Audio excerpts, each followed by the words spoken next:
आया कहाँ से और मेरा रूप क्या, संबंध दुखमय कौन है, स्वीकृत करूं परिहार क्या। नमः समय साराय स्वानुभूत्या चकासते, चित्त स्वभावाय भावाय सर्वभावांतरच्छिदे।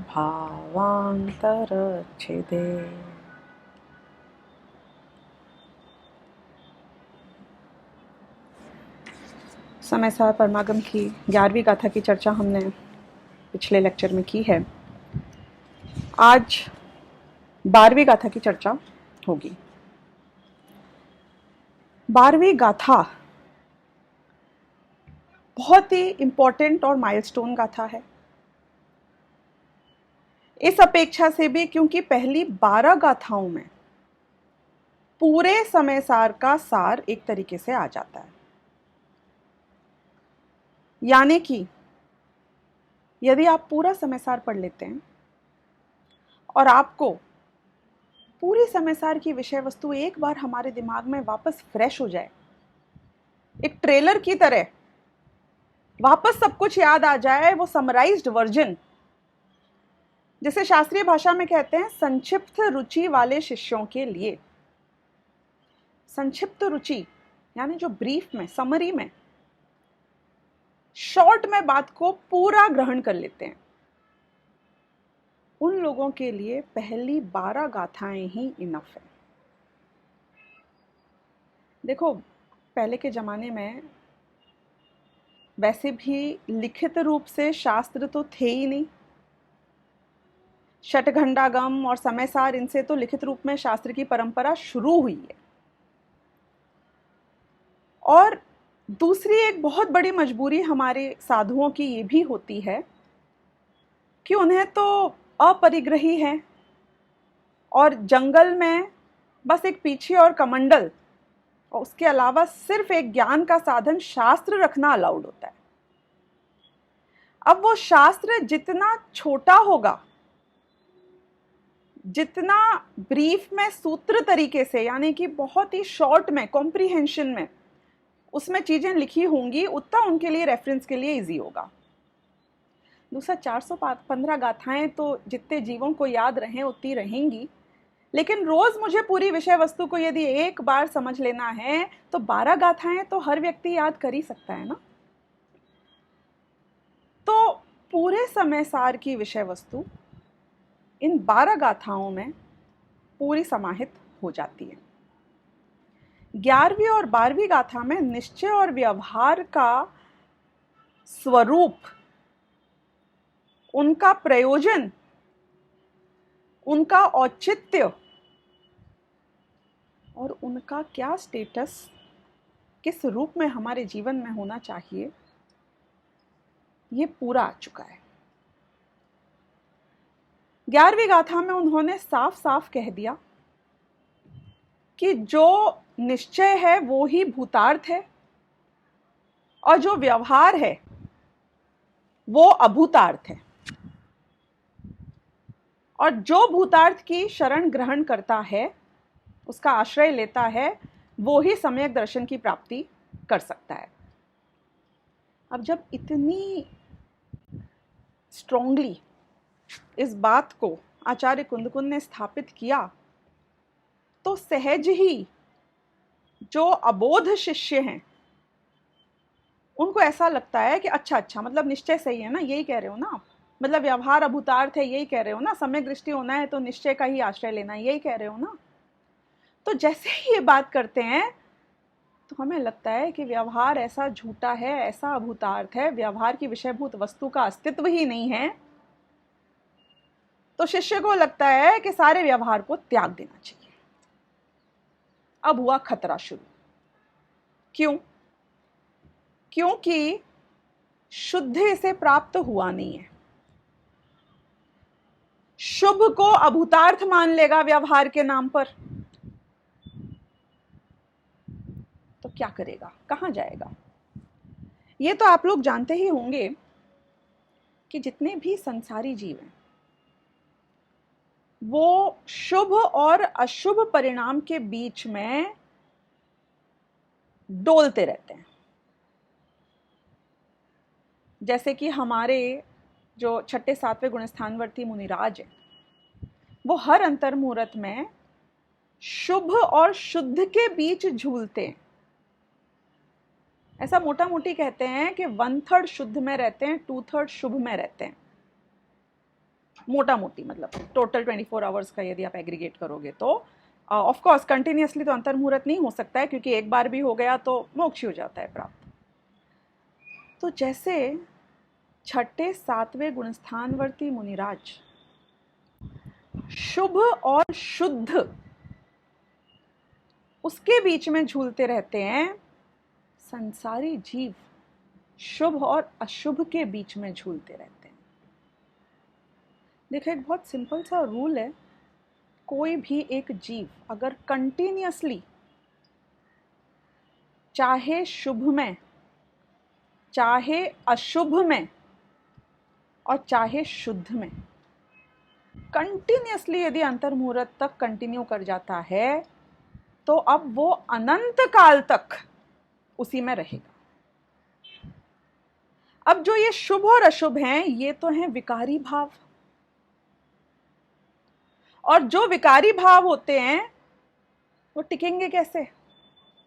आप अगर समझो 48 मिनट्स तक ये प्रवचन सुने और मन लगा के सुने और आपको समझ में भी आए कि क्या बात हो रही है, 48 मिनट्स तक अंतर मुहूर्त है ना, यानी कि 48 मिनट के अंदर अंदर, तो पूरे टाइम शुभ परिणाम नहीं रह सकता है आपका।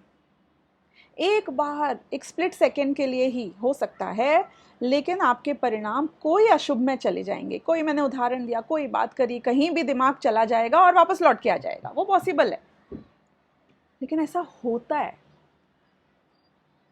कंटिन्यूअसली शुभ में नहीं बना रह सकता है आपका परिणाम। ऐसे अगर एक कशाई हो, हिटलर जैसा व्यक्ति हो, सातवें नरक का नारकी हो, निगोदिया जीव हो, निगोदिया जीव के अंतर मुहूर्त में तो जाने कितने सारे भव निपट जाते हैं। एक श्वास में 8-10 बार जन्म्यो मर्यो भर्यो दुख भार, एक नाड़ी में, एक पल्स में जो 18 बार जन्म मरण कर ले तो 48 मिनट्स में तो जाने उसके कितने भव निकल जाते होंगे। लेकिन गजब की बात पता है आपको, उसके भी हर अंतर मुहूर्त में एक बार मिनिमम परिणाम बदलता ही बदलता है। और यदि ऐसा नहीं होता तो कोई निगोद से बाहर निकल ही नहीं सकता था। हर जीव के सातवें नरक का नारकी है, उसके भी अंतर मुहूर्त में एक बार शुभ परिणाम होता होगा, क्योंकि शुभ से अशुभ और अशुभ से शुभ संसारी जीवों के लगातार ये चेंज होता ही रहता है। तो हमारी लिमिटेशन है, ये शुभ और अशुभ दोनों विकारी परिणाम हैं, तो ये टिकेंगे नहीं एक में। अंतर मुहूर्त से ऊपर इनमें से दोनों आज तक अनादिकाल से कोई टिक ही नहीं पाया। आप समवशरण में चले जाएंगे और प्रवचन सुन रहे होंगे तो भी नहीं टिक पाएगा। हाँ, छठे सातवें गुणस्थानवर्ती मुनिराजों की इसलिए मैं बात नहीं कर रही हूं, क्योंकि अगर शुभ को कंटिन्यू नहीं करना है तो या तो अशुभ में जाएगा या शुद्ध में भी जाएगा तो वो ब्रेक हो जाएगा। शुभ से शुद्ध गया तो वापस शुभ में रह सकता है। अब तो ये छठे सातवें गुणस्थानवर्ती मुनिराजों के ये पॉसिबल है कि कंटिन्यूअसली शुभ शुभ शुभ शुभ चले, बीच में शुद्ध हो, फिर शुभ शुभ शुभ शुभ चले। तो अब एक बात ये हमें समझ में आ गई कि शुद्ध परिणाम यदि किसी के हुआ ही नहीं है, शुद्ध परिणाम कब होता है? पहली बार किसी जीव को, अनादिकालीन मिथ्या दृष्टि संसारी जीव को पहली बार शुद्ध परिणाम कब होता है? कि जब आत्मा की अनुभूति होती है। ये थोड़ा शब्द को भी डिकोड करते हैं। शुद्ध परिणाम, इस शब्द का अर्थ क्या है? इस शब्द का अर्थ है कि जो शुद्ध नए की विषयभूत आत्मवस्तु है उसमें जब पर्याय एकाग्र हो जाती है तो शुद्ध उपयोग होता है। शुद्ध यानी प्योर। ज्ञाता भी मैं, गेय भी मैं, आ गई ना प्योरिटी। यदि ज्ञाता मैं और गेय परद्रव्य और परद्रव्य के निमित्त से हो जाए राग, तो हो गई इम्प्योरिटी, विकारी पर्याय हो गई। जैसे ही गेय मैं स्वयं बन जाता हूं तो राग द्वेष अपने आप उत्पन्न होता ही नहीं है। देखो, राग द्वेष में एक खास बात यह है कि वो सिर्फ पर्याय में है उसका अस्तित्व। राग द्वेष का अस्तित्व त्रिकाली द्रव्य में नहीं है। यदि त्रिकाली द्रव्य में राग द्वेष का अस्तित्व होता तो वो तो मेरा स्वभाव होता। तो राग द्वेष का अस्तित्व तो सिर्फ एक समय के पर्याय में, यानी कि प्रति समय राग द्वेष होने के लिए मेरे राग द्वेष रूप विकारी परिणमन रूप पुरुषार्थ होना जरूरी है, जिसे हम कहते हैं विपरीत पुरुषार्थ। तो जिस समय शुद्धोपयोग हुआ, जिस समय ज्ञान भी मैं, ज्ञाता भी मैं और गेय भी मैं, यानी कि निर्विकल्प होकर कोई व्यवहार नहीं, कोई भेद नहीं, कोई राग नहीं, उस क्षण में जब गेय भी मैं स्वयं बन गया तो राग उस समय की पर्याय में उत्पन्न होता ही नहीं है, अपने आप ही। और जब उस समय की पर्याय में राग उत्पन्न होगा ही नहीं तो हो गया ना, उस समय में कंप्लीटली निर्विकारी हो गया। अब यहां से हमारी दूसरी कहानी शुरू होती है। यहां से ये कहानी शुरू होती है कि सम्यक दर्शन जैसे ही प्राप्त होगा, पहली बार अनादिकालीन मिथ्या दृष्टि को, जैसे ही वो चौथे गुण स्थान में आएगा, वहां से लेकर पूर्ण शुद्धि की प्राप्ति हो, पूर्ण वीतरागता की प्राप्ति हो, केवल ज्ञान की प्राप्ति हो, वहां तक एक ग्रेजुअल प्रोग्रेशन चलता है। और जो ये ग्रेजुअल प्रोग्रेशन होता है, इसमें शुद्धि की उत्पत्ति तो चौथे गुण स्थान में हुई, और फिर उसके बाद धीरे धीरे पांचवें गुण स्थान, छठे सातवें गुण स्थान, आठवें नौवें 10वें 11वें 12वें गुण स्थान में शुद्धि ग्रेजुअली बढ़ती जाती है और अशुद्धि ग्रेजुअली कम होती जाती है। तो ये पूर्णता होने तक यहां पे हमें ये समझना है कि निश्चय ने किसके लिए प्रयोजनवान है और व्यवहार ने किसके लिए प्रयोजनवान है। तो ये समझाया गया है 12वीं गाथा में कि व्यवहार ने को हमने अभूतार्थ तो कहा था 11वीं गाथा में, लेकिन अभूतार्थ की विषयभूत वस्तु हो ही नहीं, ऐसा नहीं है। अभूतार्थ भी, व्यवहार नहीं अभूतार्थ है, पर अपने प्रयोजन से जानने योग्य है। देखो, इसको हम थोड़ा सिंप्लीफाई करके समझते हैं एग्जाम्पल से कि कैसे। आत्मा पे ही घटाएंगे, अपनी पर्यायों पे ही घटाएंगे कि जब मैंने अपने पर्याय को भेद रूप जाना, जैसे कि मैंने जाना कि मेरी पर्याय में राग द्वेष है, ये फैक्ट है कि नहीं है? क्या आप बोलेंगे फैक्ट तो है, हमारी आत्मा में राग और द्वेष है, ये तो फैक्ट है। क्योंकि यदि आत्मा में राग और द्वेष नहीं होता तो हम ऑलरेडी मुक्त ही होते ना। तो इसका मतलब है कि ये फैक्ट है। त्रिकाली द्रव्य में, उसके अनंत धर्मों में राग द्वेष नहीं है, ये भी फैक्ट है। जब मेरा उपयोग त्रिकाली द्रव्य की ओर जाता है तो पर्याय में भी राग द्वेष एक सर्टेन लेवल तक नहीं उत्पन्न होता है, ये भी फैक्ट है। लेकिन जब तक पूर्ण शुद्धि की प्राप्ति नहीं हुई है, जब तक मैं अरिहंत नहीं बन जाता हूं, तब तक जितना अबुद्धिपूर्वक ही सही, शुद्धोपयोग के काल में भी यदि चौथे गुण स्थान वर्ती है, पांचवें गुण स्थान वर्ती है, छठे सातवें गुण स्थान वर्ती है, तो भी उसके पर्याय में अबुद्धिपूर्वक ही सही पर अशुद्धि है ना। यदि अशुद्धि का अस्तित्व ही नहीं होता तो फिर तो वो अरिहंत होता। तो वो जो अशुद्धि है वो अशुद्धि है कि नहीं है? कि अशुद्धि तो है, और वो अशुद्धि है ऐसा कहना ये व्यवहार है। तो व्यवहार की विषयभूत वस्तु नहीं है ऐसा नहीं है, लेकिन जिस काल में मुझे अपनी त्रिकाली ध्रुव एक सामान्य अखंड तत्व को अपने ज्ञान का गेय बनाना है, या जब वो मेरे ज्ञान का गेय बनता है, तब ये पर्याय की अशुद्धि दृष्टि में से गौण हो जाती है। अभाव नहीं किया है उसका भी, अभाव कर दें तो मिथ्या दृष्टि है, वेदांती हो गया फिर तो। दृष्टि में से जब वो गौण हो जाती है तो उसे कहते हैं कि इसने निश्चय नहीं की विषयभूत वस्तु का आश्रय लिया। और जब इसका उपयोग भेद को जानता है, संयोग को जानता है,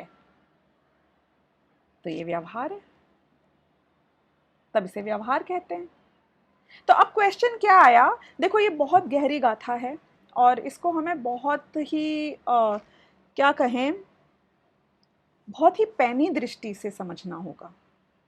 ये इतनी जल्दी समझ में नहीं आएगी, बहुत थरली समझना पड़ेगा। और यदि आप में इतना पेशेंस है और इंटरेस्ट है तो आप प्रवचन रत्नाकर का जो 12वीं गाथा का प्रवचन है, जो गुरुदेव का पूरा लिखित रूप में है, उसको आप थरली पढ़ें। एक बार नहीं 4 बार पढ़ें। गजब की बात आई है इसमें। मैं भी कोशिश तो करूंगी 1 2 3 4 जितने भी लेक्चर्स में इन सारी बातों को कवर करने की, लेकिन बहुत ध्यानपूर्वक सुनना पड़ेगा हमें। शॉर्ट रखूंगी इन लेक्चर्स को ताकि आप वापस सुन सकें, उपयोग पूरा सूक्ष्म कर सकें। पहले हमें यह समझना पड़ेगा कि यहाँ व्यवहार किसे कहा है और निश्चय किसे कहा है। जब तक ये समझ में नहीं आएगा तब तक 12वीं गाथा का अर्थ समझ में नहीं आएगा कि शुद्ध ने किसको प्रयोजनभूत है और अशुद्ध ने यानी व्यवहार ने किसको और कब प्रयोजनभूत है। तो सबसे पहले यहाँ पे निश्चय इक्वल टू क्या क्या कहा जा रहा है और व्यवहार इक्वल टू क्या क्या कहा जा रहा है, ये कॉन्सेप्ट को अपन क्लियर कर लो। मैंने पहले भी बताया था कि जब भी हम निमित्त की अपेक्षा बात करें, जब भी हम राग की अपेक्षा बात करें, और जब भी हम पर्याय की अपेक्षा बात करें, तो वो व्यवहार ने की विषयभूत वस्तु है। और जब भी हम निमित्त, राग और पर्याय से भिन्न जो त्रिकाली एक अविनाशी द्रव्य है, निर्विकल्प होकर वो ज्ञान का गेय बनता है, तो ये शुद्ध नहीं की बात है, ये निश्चय नहीं की बात है। यहाँ सिर्फ परम शुद्ध निश्चय नहीं की विषयभूत वस्तु को ही निश्चय में या शुद्ध नहीं में लिया गया है। अब हम इंस्टेंसेस लेते हैं कि कहाँ कहाँ व्यवहार घटित होता है और कहाँ कहाँ घटित तो हो सकता है, और कैसे व्यवहार का लोप कर दिया तो तीर्थ का लोप हो जाएगा। इन दोनों बातों को हम समझते हैं कि पहली बात तो निश्चय की विषयभूत वस्तु पे आते हैं, ताकि वो बहुत सिंपल है, एक बार में समझ आ जाएगी कि जब शुद्धोपयोग रूप हुआ ये जीव, चौथे गुणस्थानवर्ती की हम बात कर रहे हैं, शुद्धोपयोग रूप हुआ ये जीव, शुद्धोपयोग रूप होने से पहले इसको व्यवहार से उपदेश देने योग्य है कि नहीं है। यानी कि सारे मिथ्या दृष्टि जीवों की अपन बात करें, सारे संसारी जीवों की बात करें, देशना लब्धि की बात करें, देशना लब्धि किसके लिए है प्राइमरीली? कि मिथ्या दृष्टि जीवों के लिए ही है ना देशना लब्धि, ताकि तभी तो सम्यक दर्शन की प्राप्ति होगी। यदि सम्यक दृष्टियों को ही देशना दोगे तो मिथ्या दृष्टि तो कभी सम्यक दृष्टि बन ही नहीं पाएगा। अब जितने भी मिथ्या दृष्टि जीव हैं उनको जब शुद्ध आत्मा का उपदेश दिया जाता है, अज्ञानियों को जब शुद्ध आत्मा के अनुभव का परम शुद्ध निश्चय की विषयभूत वस्तु का ऐसे शब्दों में उपदेश दिया जाता है कि जिससे सुनने वाले को सम्यक दर्शन की प्राप्ति में वो निमित्त बन सके,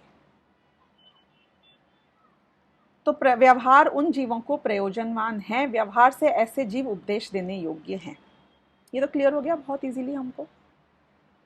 हम मंदिर जाते हैं, हम ऐसी भगवान की मूर्त मंदिर में देखते हैं जैसे हम साक्षात समव शरण में आ जाएं, तो अरिहंत, साक्षात अरिहंत भगवान वहां पे उपस्थित हों, तो जैसे वो नजर आते हैं बिल्कुल वैसे ही मंदिर में हमारे अरिहंत भगवान की मूर्ति नजर आती है। ये जाकर मूर्ति के दर्शन करने का भाव आया, भक्ति का भाव आया, जिनवाणी को पढ़ने का भाव आया, गुरुओं से समझने का भाव आया। यहां पे बात भी उन अरिहंत भगवान की होनी चाहिए, मूल मूर्ति भी उन अरिहंत भगवान की होनी चाहिए, वैसी की वैसी जैसे कि समव शरण में उपस्थित होती है, बिल्कुल अपरिग्रही, निर्विकारी। और वो जो गुरु जो उस बात को समझा रहा है वो भी स्वयं वीतरागता का पोषण करने वाला होना चाहिए। ये तीनों का डिसीजन लेना बहुत जरूरी है, राइट होने का। देव शास्त्र गुरु कहते हैं जिसे हम, ये तीनों का राइट डिसीजन इसलिए होना जरूरी है क्योंकि यदि गलत आदमी को हमने गुरु समझ लिया और उसके हम आकर्षण में आ गए तो हमें सही बात तो कभी जिंदगी में मिल ही नहीं सकती है। कुछ लोग ऐसी भी बातें करते हैं, नाम देते हैं अलग अलग दुनिया भर के स्पीकर्स का, कोई रशियन, कोई अमेरिकन, कोई यूरोपियन, अलग अलग देश के भागों के अलग अलग स्पीकर्स हैं जो अलग अलग प्रकार से फिलोसॉफिकल बातें किया करते हैं, स्पिरिचुअल बातें किया करते हैं। लोग कहते हैं कि सब एक ही बातें करते हैं, चाहे जैन धर्म के गुरु हों, चाहे वो और इतने सारे लोग हैं, यूट्यूब भरा पड़ा है आजकल स्पीकर से। जिसकी बात सुनने में रुचि आ जाए सुन लो, क्या फर्क पड़ता है। जिसकी शैली अच्छी हो सुन लो, जो आकर्षक तरीके से समझाए उसकी बात सुन लो। हमें तो सुनना है, क्या फर्क पड़ता है, किसी की सुन लो, सब एक ही बात तो कर रहे हैं, सब एक ही बात कर रहे हैं। अरे जैन धर्म की बात भी यदि 50 लोग कर रहे हों तो भी हमें कौन सी बात सुननी। देखो लाइब्रेरी में जाओ तो शास्त्र तो आपको सारे मिल जाएंगे, प्रथमानु योग के, कर्णानु योग के, चरणानु योग के और द्रव्यानु योग के। द्रव्यानु योग के भी अनेकों शास्त्र मिल जाएंगे। आपको कौन सी बात सुननी है, आपको कौन सी बात पढ़नी है, आपको क्या पढ़ने का विकल्प होना चाहिए यदि आत्मानुभूति की प्राप्ति करनी है। तो जो शब्दों को सुनकर हमें आत्मा के अनुभव करने में डायरेक्ट निमित्त बने, सीधे उसका भाव हमारे हृदय में भेद विज्ञान रूप उतरता जाए, जो भेद विज्ञान की फीलिंग को, वीतरागता की फीलिंग को प्रमोट करें, जो पर से भिन्न स्वयं को जानने की बात को हमारे दिमाग में और नचाएं, उन शब्दों को सुनना मात्र ही यहां पर व्यवहारने में भी गिना जाएगा।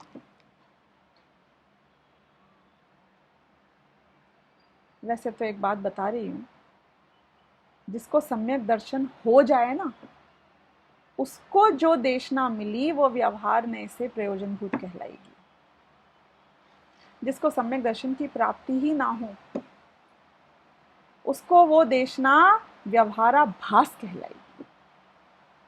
अब सुनना, खतरनाक बात, कोई संसारी जीव जिसका अभी काललब्धि नहीं आई है, यदि वो साक्षात भगवान के समव शरण में चला जाता है और वहां पे देशना सुनता है, तो वो देशना से अगर उसे सम्यक दर्शन की प्राप्ति का निमित्त नहीं बनती है, उसके बाद उसे अगर सम्यक दर्शन की प्राप्ति नहीं होती है, वो भी उसके लिए व्यवहाराभास है, व्यवहार नहीं है। कि गुरु तो स्वयं अनंत परमात्मा थे, कि हाँ थे पर कार्य नहीं हुआ ना। जब कार्य ही नहीं हुआ तो फिर उसे व्यवहार का नाम भी प्राप्त नहीं होगा। निश्चय के साथ जो होता है उसे व्यवहार कहते हैं। बिना निश्चय के जो हमें व्यवहार जैसा प्रतीत होता है वो व्यवहाराभास होता है। ये पॉइंट तो हम याद रखें। अब हम वापस आते हैं कि व्यवहार किस किस को कब कब प्रयोजनवान है। तो मिथ्या दृष्टि जीव को विद ड्यू डिलिजेंस जब हम ये डिसाइड कर लेते हैं कि कौन राइट देव हैं, कौन सी वाणी सच्ची वाणी है जो वीतरागता का पोषण करती है, और कौन से गुरु सच्चे गुरु हैं, उनकी बात, और कौन सी बात, वो गुरु भी बहुत बातें कर सकते हैं ना।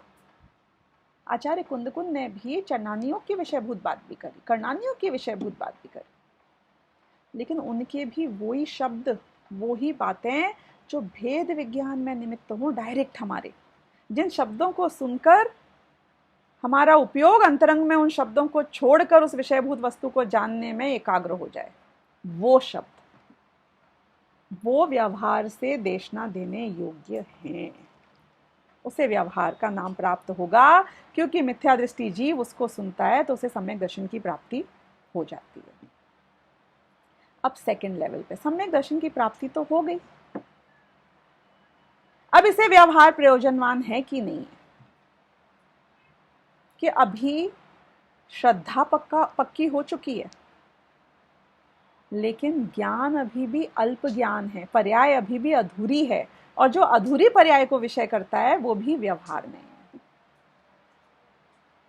श्रद्धा पक्की हो गई है, लेकिन चारित्र में अभी भी कमजोरी है, अभी भी इसके अबुद्धि पूर्वक राग द्वेष है, भले ही उसमें हे बुद्धि हो, पर राग द्वेष का अस्तित्व है।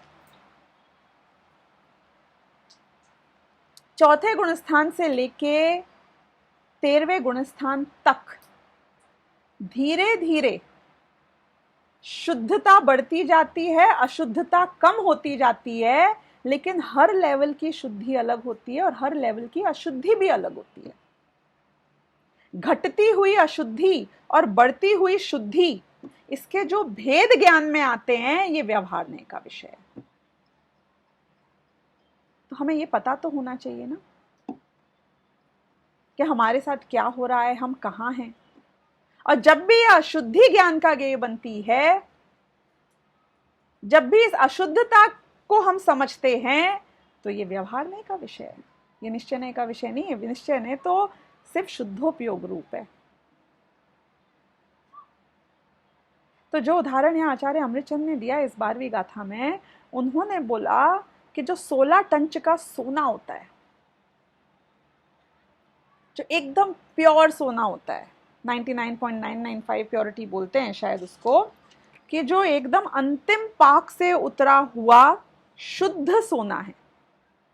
16 टंच इसलिए बोलते हैं क्योंकि 16 प्रोसेसेस होते हैं, 16 स्टेप्स होती हैं, जिसमें उसकी शुद्धि को धीरे धीरे ग्रेजुअली बढ़ाया जाता है। पहले तो एकदम ही गंदा होता है सोना, जब निकलता है धरती की सीने में से, एक माइन में से, उसमें तो पूरी बहुत सारे different types of metals and कीटक वगैरह सब मिला हुआ होता है। अब आपने लेवल 1 पे उसको प्योरीफाई किया, लेवल 2 पे प्योरीफाई किया, लेवल 3 पे प्योरीफाई किया।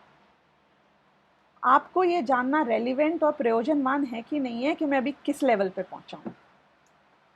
जो 12वें लेवल पे पहुंचे, 13वें लेवल, 14वें और 15वें लेवल तक भी पहुंचे, तो मुझे ये जानना जरूरी है कि मैं कौन से लेवल पे पहुंचा हूं, क्योंकि मुझे 16 टंच एब्सोल्युटली प्योर सोना चाहिए।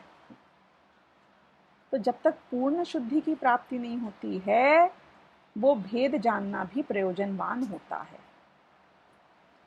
ऐसे ही ये जीव को चौथे गुण स्थान में सम्यक दर्शन की प्राप्ति तो हो गई, लेकिन जब तक इसका ज्ञान और चारित्र पूर्ण नहीं हो जाता है, तब तक एक एक लेवल बढ़ रही है प्योरिटी, एक एक लेवल इम्प्योरिटी घट रही है। पर जो ये प्योरिटी इम्प्योरिटी से भेद किए जा रहे हैं, ये व्यवहारने का विषय है। गुणस्थान स्वयं व्यवहारने का विषय है। जीव के उसके मोह और चारित्र के और योग के बेसिस पर भेद करना, ये व्यवहारने का विषय है और ये प्रयोजनवान है, पर ये जाना हुआ प्रयोजनवान है। सम्यक दृष्टि के ज्ञान का ज्ञेय तो बनता है, हे रूप से भी बनता है, लेकिन अपने शुद्ध आत्म तत्व के अस्तित्व के सामने उसमें एकत्व और ममत्व जो से उत्पन्न हुआ है, उसके सामने ये सारा व्यवहार जानने जितना ही प्रयोजनवान है। He knows this is happening, he knows this will happen, he is seeing what is happening, he knows this should end, and that's about it. अब जब ज्ञान और चारित्र की भी पूर्णता की प्राप्ति हो जाए, तब क्या होता है कि जब ज्ञान और चारित्र की भी पूर्णता की प्राप्ति हो जाए, यानी कि जब आपको एब्सोल्युटली 100% प्योर सोना मिल गया, 16 टंच वाला अंतिम ताव से उतरा हुआ, यानी कि 14-15वें ताव की भी जो स्लाइट तांबा रह गया था, थोड़े बहुत धूल वूल रह गई थी, वो भी क्लीन हो गई, लास्ट बिट्स ऑफ इम्प्योरिटी, एकदम प्योर सोना जिसको प्राप्त हो गया। अब उसको जब प्योर सोना मिल चुका है, तो अब उसको प्रीवियस लेवल्स जानना कितने इंपॉर्टेंट है और कितने रेलिवेंट है। बोलेगा मुझे क्या करना, मेरा काम तो हो गया, आई एम डन। उस समय बताता जब मैं 10वें 11वें 12वें लेवल पे था, तो जिस लेवल पे मैं हूं उस लेवल की बात तुम करोगे तो मुझे रेलिवेंट है, और दूसरे लेवल की बात तुम करोगे तो मुझे रेलिवेंट ही नहीं है। और जो प्योर जिसको मिल गया है, उसको अब क्या करना है इस सब का? तो अरिहंत भगवान को व्यवहार ने बिल्कुल भी प्रयोजनवान नहीं है, क्योंकि वो तो अंतिम ताप से उतरे हुए सोने की तरह हैं। वो तो शुद्ध आत्मा उनको ऑलरेडी प्राप्त हो गया है, अब उन्हें आश्रय लेने की आवश्यकता नहीं है। अब तो बस वो जो शुद्धता हो गई है पूर्ण उत्पन्न, उसको भी जान लेते हैं, और जिसकी पूर्ण शुद्धता उत्पन्न हो गई है और उसको भी जान लेता है, उसको निश्चय व्यवहार की विषयभूत वस्तु में किसी का ही आश्रय नहीं है। तो अब अरिहंत भगवान को पूर्ण शुद्धने की प्राप्ति अरिहंत भगवान की है। उनको कोई उपदेश की आवश्यकता नहीं है, वो तो बस शुद्धने की विषयभूत वस्तु को जान लेते हैं। लेकिन उसके पहले के जितने भी लेवल हैं, वहां पे आप जिस लेवल पे हो, उस लेवल के व्यवहारने का ज्ञान, उस लेवल के व्यवहारने का उपदेश हमारे लिए प्रयोजनवान है। देखो, आप यदि आपका बच्चा यदि डॉक्टरी की पढ़ाई कर रहा है और हम उसको बताएं कि आ तुझे बताते हैं 8th स्टैंडर्ड की साइंस बुक में क्या बात आई थी, 9th स्टैंडर्ड की साइंस बुक में क्या पढ़ाया गया है, तो वो क्या बोलेगा? वो बोलेगा मैं अभी डॉक्टरी की पढ़ाई कर रहा हूं, ये सब पास्ट में 8th 9th स्टैंडर्ड का सब पढ़ लिया मैंने जो पढ़ना था, अब मेरे को ये सब जानने की जरूरत नहीं है, मेरे लिए प्रयोजनभूत नहीं है, मेरे लिए टाइम वेस्ट है ये सब बातें करना। तो जो डॉक्टरी की पढ़ाई कर रहा है उसके लिए 8th 9th स्टैंडर्ड की पढ़ाई रेलिवेंट नहीं है। हाँ, उससे अगर आप मेडिकल साइंस में फर्स्ट ईयर में हैं तो फर्स्ट ईयर से रेलिवेंट बातें करोगे तो वो उसके लिए प्रयोजनवान है।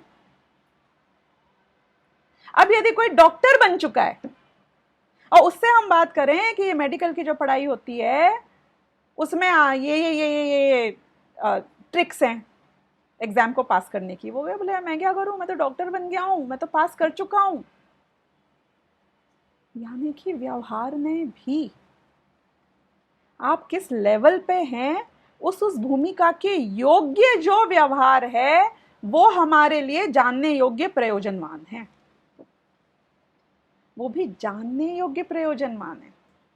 हाँ, लैंग्वेज है यहाँ पे कि व्यवहार देसिदा, व्यवहार से देशित है, यानी व्यवहार से उपदेश देने योग्य है, पर वास्तव में देखा जाए तो व्यवहार से उपदेश देने योग्य का अर्थ क्या है यहाँ पे, कि वो व्यवहारने से भी जो अपनी उस अवस्था को जान रहा है, एक्चुअली में तो उसको जानता है।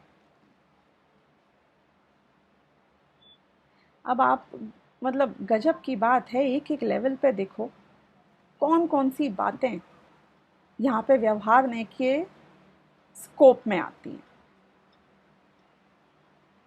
कि पंचम गुण स्थानवर्ती से हमने समझो सम्यक दर्शन की प्राप्ति हो गई थी, मिथ्या दृष्टि को जो दिया उपदेश, अब मिथ्या दृष्टि के बाद वो चौथे गुण स्थानवर्ती सम्यक दृष्टि हो गया है। अब उसके लिए व्यवहार ने प्रयोजनवान है कि नहीं है, अब उसको उपदेश देने की आवश्यकता है कि नहीं है, कि है। इसलिए है क्योंकि अभी तो 6 महीने में एक बार शुद्धोपयोग होता है, बाकी के टाइम तो शुभ अशुभ में ही घूमता रहता है। तो अभी भी अशुभ से बचने के लिए व्यवहारने का उपदेश उसके लिए प्रयोजनवान है। अब धीरे धीरे अशुभ से बचने के लिए वो अणुव्रत लेने के लिए प्रेरित होगा, इसलिए व्यवहारने उसके लिए प्रयोजनवान है। उसके अपने आप ही हे दृष्टि से ही सही, लेकिन शुभ भाव आएगा, वो नहीं चाहेगा तो भी आएगा। देवशास्त्र गुरु की भक्ति का परिणाम आएगा, अपने आप ही आएगा। शास्त्र को पढ़ने के भाव आएंगे, विशेष जानने का भाव आएगा, हे बुद्धिपूर्वक आएगा। वो जानता है कि शुभ तो पुण्य है और पुण्य भी बंधन है, लेकिन ये भाव आए बिना रहेंगे नहीं। तो व्यवहार से उपदेश देने योग्य वो भी। अब पंचम गुण स्थान में तो अभी भी अशुद्धि है। पंचम गुण स्थान के योग्य जितनी भी पूर्ण व्रत, महाव्रत को लेने योग्य तो शुद्धि नहीं आई है ना अंतरंग में। तो जितने जितने राग है वो उसके ज्ञान के गेय बनते हैं, उतना उतना व्यवहार उसके लिए प्रयोजनवान है। ज्ञान का गेय बनेगा वो, पूर्ण आत्मा में तो नहीं रहता है ना वो, और वो अशुभ से और बचना चाहता है। अभी उसे आत्मा का शुद्धता का एकाग्रता और इतनी करनी है, आश्रय इतना लेना है, क्योंकि पूर्ण शुद्धि होना बाकी है। हमें तो पूर्ण दशा ही चाहिए। कॉम्प्रोमाइज नहीं होएगा सम्यक दर्शन होने के बाद कि जो करना था हमने तो कर लिया, सारे हमारे काम हो गए। सम्यक दर्शन is not happily ever after. सम्यक दर्शन हो गया तो दृष्टि मुक्त हुए हो, पूर्ण मुक्त नहीं हुए हो। अभी मोक्ष होना बाकी है मेरे दोस्त, पिक्चर अभी बाकी है। तो अब सम्यक दर्शन से लेके अणुव्रतों से लेके महाव्रत तक, और महाव्रत से लेके छठे गुण स्थान में है तो सातवें गुण स्थान में जाने का जो निरंतर पुरुषार्थ होता है, तो वो भी व्यवहार को जानने योग्य है कि नहीं है। वो जो उसको उनको शास्त्र लिखने का भाव आया, ये व्यवहार जानने योग्य है कि नहीं है। वो जानते हैं कि ये राग मेरी कमजोरी है, लेकिन वो राग का अस्तित्व है, और वो राग की उपस्थिति में उसको हे भावपूर्वक लेकिन जान लेते हैं कि इस भूमिका में ऐसा परिणाम आता है, और ये विकल्प अगर मेरा निमित्त बने तो शास्त्र की रचना हो जाती है। शब्द का परिणमन शब्द में है, विकल्प का परिणमन विकल्प में है। लेकिन ये प्रक्रिया इसी तरह आगे बढ़ती है, ये सब ऑटोमेटिक प्रक्रिया में होता जाता है। आत्मा का अवलंबन कब तक लेना है, आत्मा का अवलंबन कब तक लिया जाता है, कि जब तक केवल ज्ञान की प्राप्ति नहीं हो जाए, पूर्ण वीतरागता की प्राप्ति नहीं हो जाए, तब तक निरंतर आत्मा के अवलंबन का पुरुषार्थ चलता है। आत्मा आश्रय करने योग्य है, और जब तक ये कमजोरी बनी रहती है, वो कमजोरी जब ज्ञान का गेय बनती है, वो राग ज्ञान का गेय बनता है, वो परिणाम ज्ञान का गेय बनते हैं, वो वीतरागता ज्ञान का गेय बनती है, वो भेद ज्ञान का गेय बनते हैं। तो ये सब व्यवहार ही है। अरहंत होने के बाद अब व्यवहार का कोई काम उनके नहीं रह गया। अगर निश्चय की अपेक्षा बात करें तो शुद्ध नए द्वारा जानने योग्य कौन है, कि अरहंत भगवान शुद्ध नए के द्वारा जो विषयभूत वस्तु थी, अब उसका आश्रय तो अवलंबन तो उनके छूट गया है। क्यों? क्योंकि अब तो बाय डिफॉल्ट उनके हमेशा ही आत्मा प्रकट हो चुका है पूर्ण पर्यायों के साथ। तो अरहंत भगवान के केस में शुद्ध नए की विषयभूत जो वस्तु है वो ज्ञान का गेय बन जाती है, और व्यवहार में का अब उनके कोई प्रयोजन ही नहीं है। व्यवहार क्या करता? परद्रव्य के संयोग के साथ कोई बात बताता।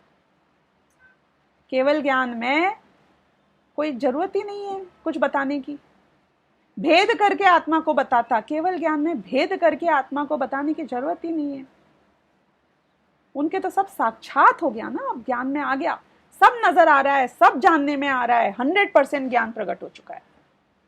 तो केवल ज्ञानी के अब व्यवहार का कोई अस्तित्व नहीं है। एक्चुअली तो नयों का कोई अस्तित्व नहीं है। निश्चय नए का भी निश्चय नए से अपने आत्मा को नहीं जानते हैं, लेकिन शुद्ध नए का जो प्रयोजन था अब वो पूर्ण हो गया है, अब वो कृत कृत्य हो गए हैं। अब और करने लायक कोई काम उनके लिए रह नहीं गया है।